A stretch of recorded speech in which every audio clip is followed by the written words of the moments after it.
My name is Aurora, and I married shortly after college. I am now a full-time housewife. I met and dated Caleb in college, and I have a fantastic relationship with my in-laws. I became a full-time homemaker because my in-laws encouraged it. When we exchanged our first greetings with the in-laws before the wedding, marriage is about the husband going out to work and earning a living.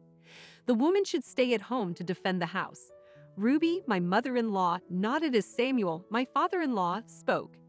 Caleb informed me that they were old-fashioned, and we both agreed on the notion of marriage. Caleb, have a wonderful day at work. Thank you, honey.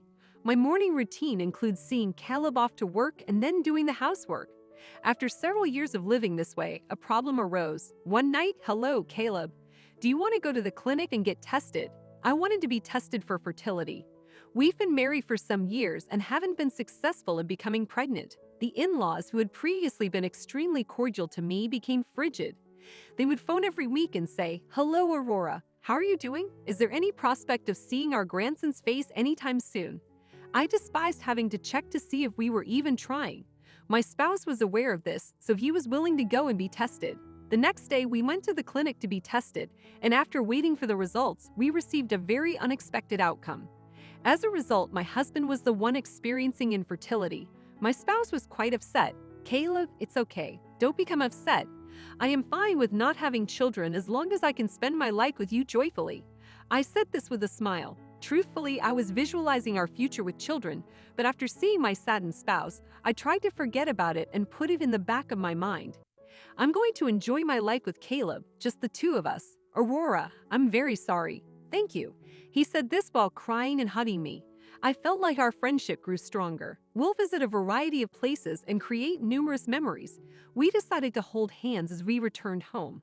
I felt like we were on our honeymoon again, which made me happy. I am content to spend the rest of my life with only you, Caleb. Caleb seemed a little stunned, but he quickly said, "Thanks, Aurora." He firmly grasped my hand while he spoke. I assumed we'd spend the rest of our lives together until that day. After being tested for infertility, I had a stressful time.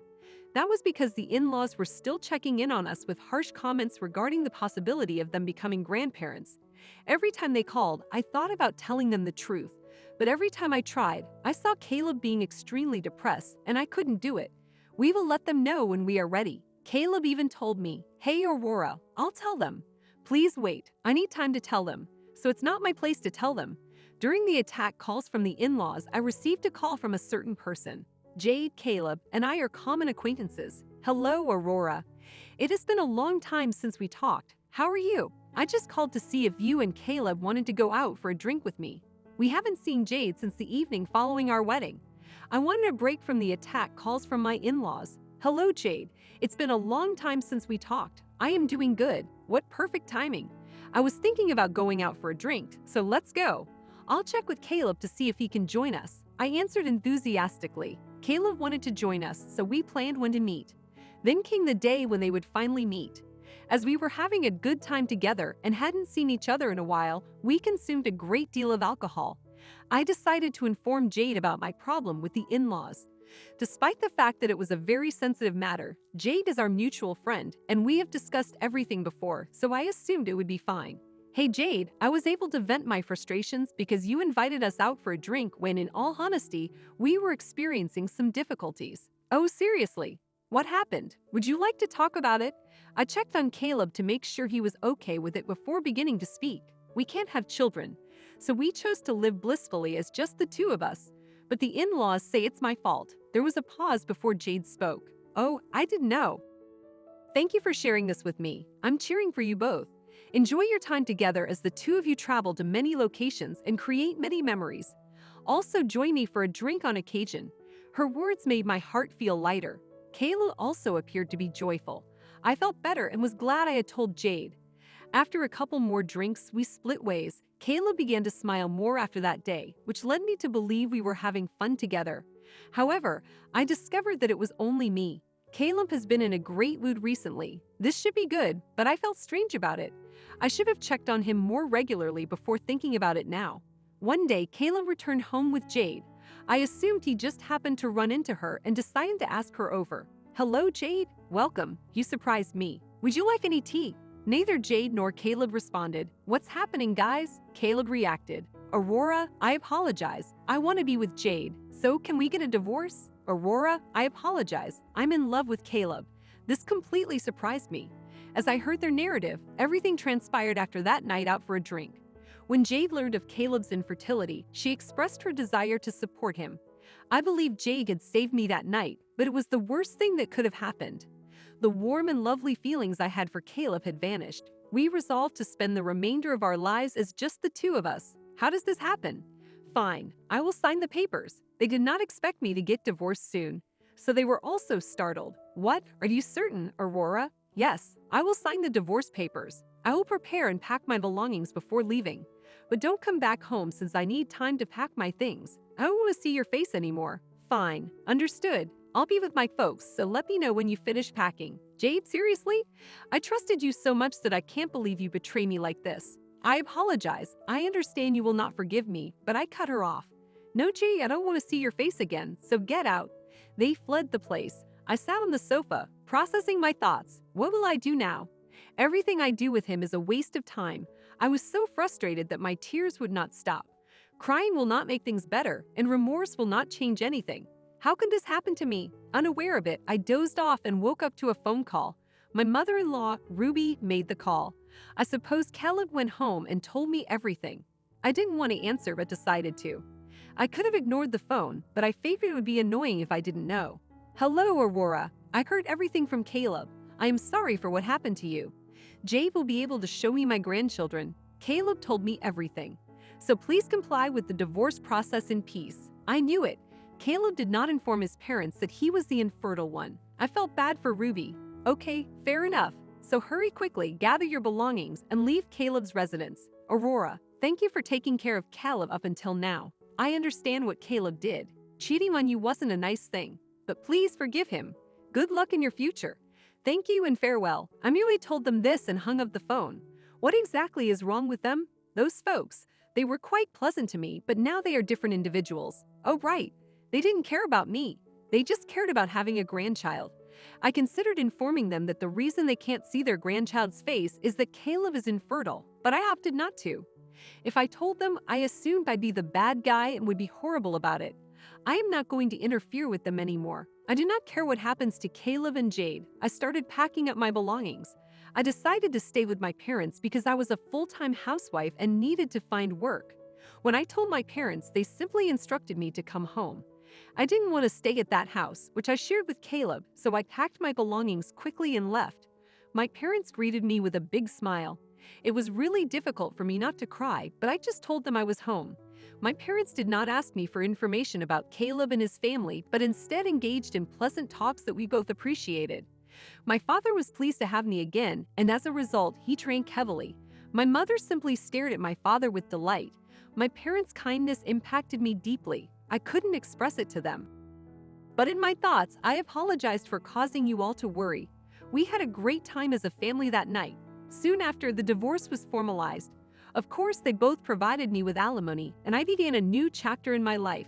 I obtained a job right away. It was an office job.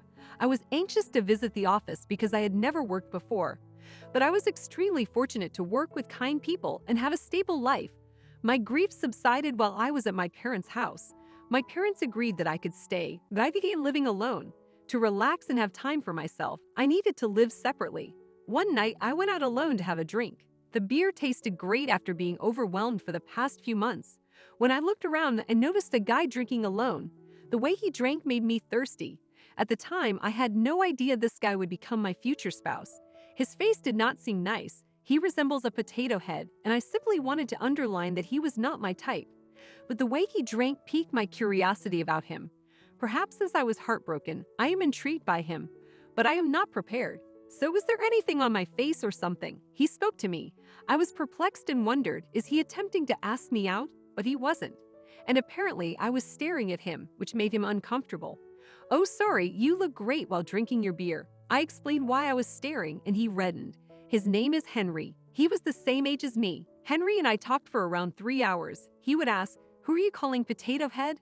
"I'm not a potato head." He realized he looked like a potato head and made sarcastic, witty remarks about it, which made me laugh a lot. This let me get to know him better, and we decided to trade numbers the same day. I told him everything about my past, and he just listened, offering me loving words and telling me that I deserved more. As we messaged and spent more time together, we developed feelings for each other and began dating. After a year of dating, we married. I was shocked but felt good about our marriage, yet I became concerned and hoped I did not make the same mistake. But every time I looked worried, Henry would simply look at my face and say, "Everything is fine, don't be concerned." He reassured me warmly. Even my folks are pleased with him. After a while, we had a baby. My parents were overjoyed with their grandson. I gave up on having a child once, but eventually met the right guy. We were blessed with a child, and I was extremely satisfied with my life. From now on, we will raise our baby jointly. One day, a year after having our child, all three of us went out. We ran into Caleb, Jade, and his parents. I tried to pretend I didn't notice them and went away, but we were too near. "Oh, hi." Caleb, Jade, and Caleb's parents glanced at me in surprise. "Wait, what? Aurora, are you with a child? Why? Wait, why does Aurora have a child?"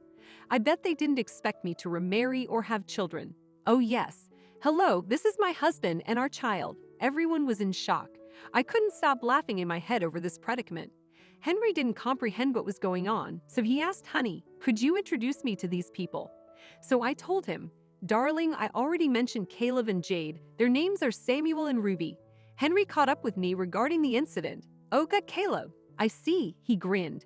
"Yes, we agree on this point as well." "Wait, why? I assumed you were infertile." I knew it. Caleb did not tell them the truth. It was time for me to drop a bomb on them. "What exactly are you talking about? I'm not infertile." "Caleb is infertile." Samuel and Ruby took a brief look at Caleb. "No, Aurora is lying." "What exactly are you talking about, Caleb?" "We were tested together." "Wait, you haven't told them the results yet." "Jade, you were also aware of this but did not inform Samuel or Ruby." Then Ruby exclaimed, "I cannot believe this person. How could you claim Caleb is infertile? You liar. Jade is pregnant with Caleb's child." "No way." "Wait, Jade, what? Whose child is it?" "Aurora, shut up. Do not say such a thing." I recognized Jade's cheating in their relationship based on her reaction. Samuel, Ruby, Caleb, and Jade all turned pale with horror. "Aurora, let's get started now. I hope you all have a wonderful day. Excuse us." Henry took my hand and quickly walked away. The four of them stood there, which was odd. We later learned from a mutual friend that Caleb and Jade had the largest fight. I was correct. Jade was cheating on Caleb, and she was not pregnant with Caleb's child. Because Samuel and Ruby were unaware that their son was infertile, they began to harass Jade about having a child, and Jade couldn't take any more of their pressure and attacks, so she chose to become pregnant, but not with Caleb. Samuel and Ruby are now accusing them of infidelity, and they threaten her that they will seek compensation from her, and if she has a son, they will take him away from her. Jade knows Caleb has been cheating on her and has asked investigators to collect images of it, so she is now returning to them with photos to get recompense, resulting in an endless fight. And now Samuel and Ruby are calling me, saying, "Because of you, everything is messed up, so you should take responsibility for it, get a divorce, bring that child with you, and remarry Caleb." So I told them that the number they were phoning was either not in use or not powered on. I hung up the phone when I finished spouting nonsense and wished them a good day. I also blocked Ruby's new phone number. Right now, I'm not sure what happened to that family, and I don't want to know. All I know is that I'm thankful I obtained a divorce from Caleb. To think about it, I felt bad for Jade for a while, but then we weren't even friends anymore. I felt bad for the baby inside Jade's body, but knowing Jade's character, toughness, and ability to make things work, I knew her DNA would make it too. I'll stop thinking about them and concentrate on my happiness now. I now have a family that I cherish. Using that ignorant family and friends as a horrible example, I promise to take good care of my beloved family.